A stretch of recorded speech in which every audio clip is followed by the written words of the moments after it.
श्री स्वामी समर्थ. श्री गुरुचरित्र पारायण कसे करावे, त्याचे महत्त्व आणि काही नियम.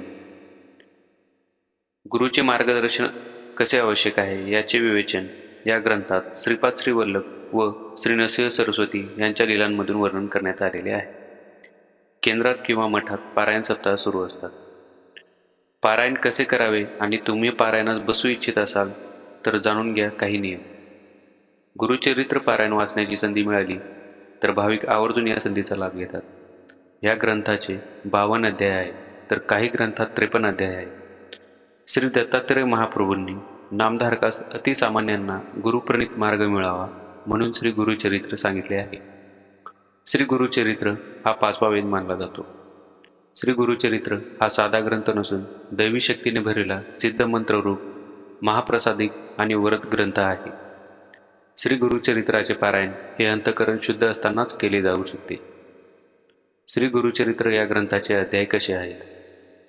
श्री गुरुचरित्र या ग्रंथाचे 52 अध्याय असून ओवी संख्या 7491 इतकी आहे. काही ग्रंथात 53 अध्याय आहेत. त्याची विभागणी ज्ञानकांड, कर्मकांड, भक्तिकांड यांचा समन्वय यात साधला असून या तिन्ही उपासनांसाठी गुरुचे मार्गदर्शनच कसे आवश्यक आहे याचे अतिशय सुंदर आणि मर्मग्राही विवेचन ग्रंथकर्त्याने आपल्या ओघवत्या भाषेत केलेले आहे. या ग्रंथात श्रीपाद श्री वल्लभ व श्री नरसिंह सरस्वती यांच्या लीलांचे चमत्कृतीपूर्ण वर्णन रसाळपणे केलेले आहे. इतकेच नव्हे तर श्री गुरूंच्या चरित्रांच्या निमित्ताने त्यांच्या असंख्य लीलांचे कथात्मक निरूपण अतिशय सुबोध व प्रसादिक भाषेत केलेले आहे. पारायणाची सुरुवात कशी करावी? श्री गुरुचरित्र वाचन सुरू करण्यापूर्वी आदल्या दिवशी समक्ष 4 कुत्रे व गाय यांना नैवेद्य द्यावा.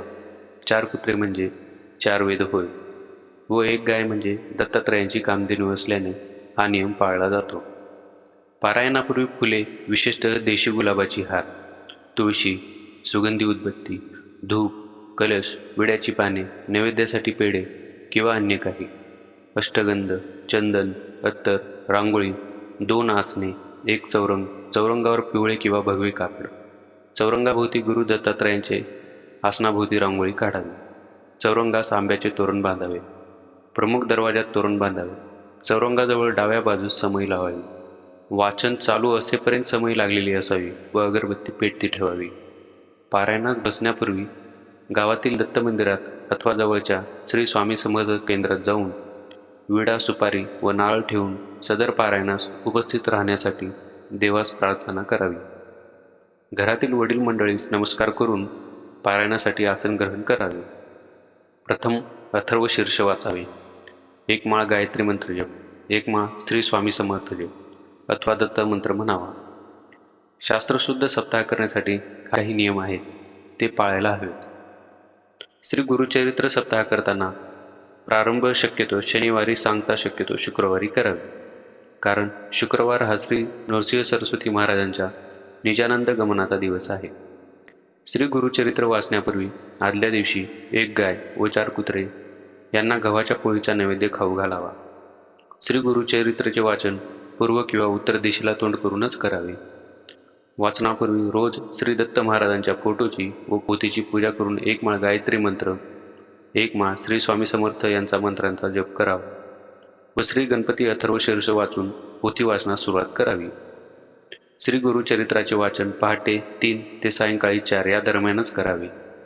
दुपारी 12 ते 12:30 ही वेळ श्री दत्त महाराजांच्या भिक्षेची असल्याने त्यावेळेस पारायण वाचन बंद ठेवावे. श्री गुरुचरित्र वाचनाच्या कालावधीत दुसऱ्यांच्या घरचे अन्न घेऊ नये. आपली आई, पत्नी व बहीण यांच्या हाताचे अन्न खाण्यास हरकत नाही. उपवास करू नये. दोन्ही वेळेस सकाळ संध्याकाळ 1 धान्य फराळ करावा. काही समस्या असल्यास स्वखर्चाने बाहेर खाण्यास हरकत नसते. श्री गुरुचरित्र वाचण्याच्या कालावधीत पुरुषांनी दाढी वाढवू नये. स्वतःच्या हाताने दाढी करावी. तसेच या काळात चामड्याऐवजी नायलॉन किंवा रबरी चप्पल जोड वापरावे. श्री गुरुचरित्र वाचनाच्या कालावधीत ब्रह्मचर्य पाळावे. श्री गुरुचरित्र वाचनाच्या कालावधीत सुतक असणाऱ्यांच्या घरी किंवा अंत्यविधीत जाऊ नये. स्वतःच्या कुटुंबात जर सुतक असेल तर अशा वेळेस श्री गुरुचरित्र पारायण दुसऱ्यांकडून पूर्ण करून घ्यावे. अर्धवट कधीच सोडू नये. वेळोवेळी गोमूत्र शिंपडावे. सप्ताह कालावधीत रोज सकाळी व संध्याकाळी श्री गुरुचरित्राच्या पोथीस नैवेद्य दाखवून आरती करावी. रोज रात्री झोपण्यापूर्वी श्री विष्णू सहस्त्रनाम वाचावे. श्री गुरुचरित्र वाचनाची पूर्वापार पद्धत कशी आहे ते जाणून घेऊया. पहिला दिवस अध्याय 1 ते 9, दुसरा दिवस अध्याय 10 ते 21, तिसरा दिवस अध्याय 22 ते 29, चौथा दिवस अध्याय 30 ते 35, पाचवा दिवस अध्याय 36 ते 38, सहावा दिवस अध्याय 39 ते 43, सातवा दिवस अध्याय 44 ते 53. श्री गुरुचरित्र सप्ताह हा 7 दिवसाचे एक पारायण या पद्धतीने करवायचा असतो. परंतु 21 दिवसात 3 पारायण, 49 दिवसात 7 पारायण करवायच्या देखील पद्धती आहेत. 7 दिवसाच्या सप्ताहाची 8व्या दिवशी सांगता करावी. सांगतेच्या दिवशी सकाळी 10:30 वाजता श्री दत्त महाराज, श्री कुलदेवता, श्री स्वामी समर्थ महाराज व एक श्री गुरुचरित्र ग्रंथकरिता नैवेद्य मांडावा. ग्रंथाचा नैवेद्य गायीला खाऊ घालावा किंवा स्वतः घ्यावा व मगच आपण भोजन करावे. श्री गुरुचरित्र वाचनाच्या कालावधीमध्ये सुद्धा आपल्या नित्यसेवेत खंड पडू देऊ नये. शक्यतोवर जमिनीवर झोपावे, पलंगावर झोपू नये. पारायणच बसू इच्छित असणाऱ्यांना हे देखील माहीत असणे आवश्यक आहे. श्री गुरुचरित्र 3 दिवसीय वाचू नये. 1 दिवसीय पारायण फक्त दत्तधाम व राष्ट्रसेवेसाठी करावे. वैयक्तिक पारायण 7 दिवसांचे करावे. श्री गुरुचरित्राच्या निष्ठापूर्वक पारायणाने अनुभूतीपूर्वक साक्षात्कार होतो. हे या ग्रंथाचे वैशिष्ट्य आहे. दुःखितांना, वेगवेगळ्या प्रकारच्या शापितांना, असाध्य आजार झालेल्यांना, पितृदोष असणाऱ्यांना श्री गुरुचरित्र एकमेव असे साधन आहे जे शुभफल प्राप्ती देते. श्री स्वामी समर्थ.